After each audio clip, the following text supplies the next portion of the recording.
Ден пред големиот христијански празник Богојавление Водици, традиционално и годинава ќе се освети водата за која се верува дека е лековита и чудотворна. Точно на полноќ верниците замислуваат желба. На овој ден во дел од регионите постои обичај и храната да се подготвува со осветената вода. Домаќинките готват пифти и погачи, но и за овој празник дел од обичаите останале, а има и такви кои веќе се изумрени.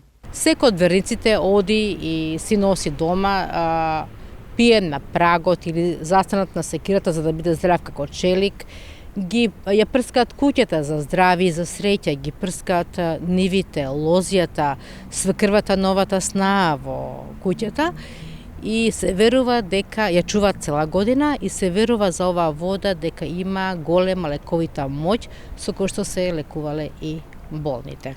Со Водици завршуваат некрстените денови, односно периодот кога биле присутни злите сили. Бог се јави на вистина се јави е поздравот кој ќе се слушне на празникот за кој се верува дека е меѓу позначајните по Божиќ и Великден.